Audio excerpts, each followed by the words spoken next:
Hey guys, welcome to Midwest Whitetail. I am on the farm where that buck I call Flyers has been. I introduced him a couple weeks ago, and it's been about 2.5 weeks since I put out the corn, and unfortunately I have 0 pictures of him. So he's either dead or he's dispersed somewhere else, which is likely. I don't think he lives on this farm. So I'll keep running the camera. Who knows, maybe he'll show up. But we thought one good off-season topic would be, we do a lot of hanging hunts when we're packing sticks and stands in, especially with 2 people on cameraman.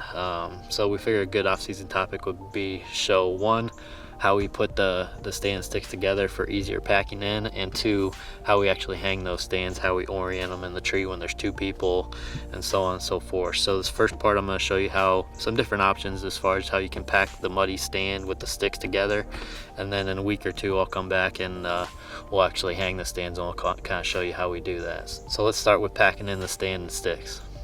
So when you're doing these hanging hunts, obviously you want to be as efficient as possible when it comes to the size of what you're carrying in and the weight of what you're carrying in, because you're going to do it in and out on each hunt. The nice thing about this stand, this is a Muddy Bloodsport. It's nice and lightweight. This is an older model that I don't think they make anymore. My Vantage stand is in a tree, but these principles should apply across the board, whether you're using the muddy sticks and stand or a different muddy hang on, and hopefully even apply it to some other stands that you guys have as well. So we'll just kind of jump into it here. Obviously a must-have is backpack straps on the stand. Muddy has these for 14 or 15 bucks. Extreme difference in the comfort and being able to carry sticks and the stand on your back. The other really important thing before you start is to make sure that you have the stand secured as tight as possible. This one has the rope cam system instead of ratchet straps or anything, but same thing. If you had ratchet straps, make sure that the post part of the tree stand is flat against the platform and as tight as possible, so it's not going to move around and make noise.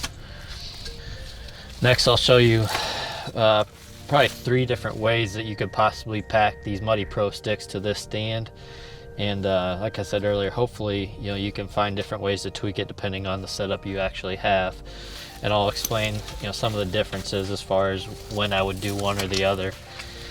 And of course, I don't always pack the sticks to the stand. It depends. If I have a cameraman with me or someone else hunting with me, sometimes it's more efficient just to have someone carry the sticks in their own separate stack, because when you add a backpack and everything to your back plus a stand, it gets to be pretty heavy and add those sticks in there. The nice thing about these Muddy Pro sticks is they do stack really nice on their own.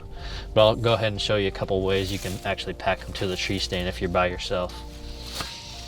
So the first way you could do it, the way that they made these sticks in the stand is that it actually fits perfectly in this little tree bracket. So I have the stick here, put the first bracket right behind the seat here, and it fits perfectly into this tree bracket, so it locks in there tight.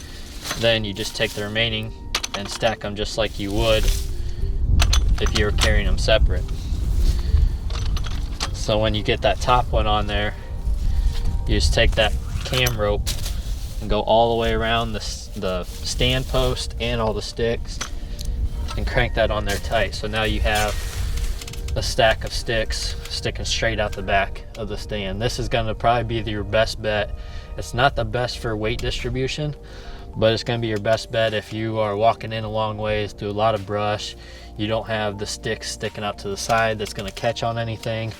That'll work well for that situation. So the second way you could do it, which is a little bit better for weight distribution, would be to place 2 sticks on each side of the stand. So you have 2 on one side, 2 on the other, and same way as far as fastening them on there, you gotta go around here and come through one of the platform holes and cam it tight just like that. So that way it's distributed a little bit better, so not all coming off the back, and your profile coming off the back is a little bit shorter too. So the third and final way that I've actually used before is probably my favorite way to do it for the best weight distribution. It just makes your profile a little bit wider, so it might not be as ideal for walking through a lot of thick stuff because you just have more to catch on. But like I said, it seems to be the best for weight distribution, and again, it's fit perfectly with these sticks on the outside tubing of this platform. So you put both brackets on there like that. I would ideally put 2 sticks on each side like that, and then you just leave this top rope undone on the stick, come around through the platform and tighten that on in the cam strap there, and you can, you know, get rid of the rest of your excess rope here by going around a few more times. But essentially that's what it would look like on either side. You'd be able to put 2 more on this side, same setup, and then you got nice weight distribution there. Just a little bit wider profile, but it's nice and easy to carry. It seems to make it feel a little bit lighter when you're carrying it that way. So hopefully that's somewhat helpful, and you can take something away and apply that to your setup.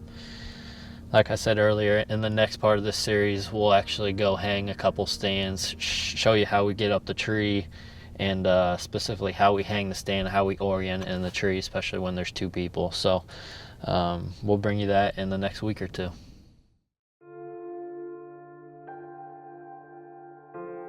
Real Trees Midwest Whitetail is brought to you by RTP Outdoors, Trophy Rock, Redneck Blinds, Wilderness Athlete, Hoyman Tree Saws, Ozonics, Nikon, Easton Arrows, America's Best Bowstrings, Viking Solutions, Spot Hog Releases, Cabela's, Hoyt, Frigid Forage, Fuse, Grizzly Coolers, Drake Non-Typical, Wasp Archery, Muddy Outdoors, and Real Tree Edge. Hunt with an edge.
I'm out shed hunting on the farm today, and I came upon this creek crossing, and it got me to thinking how awesome these things look and how much I'd love to hunt this spot. Every year when I walk through here, I'm always thinking about where could I put my stand.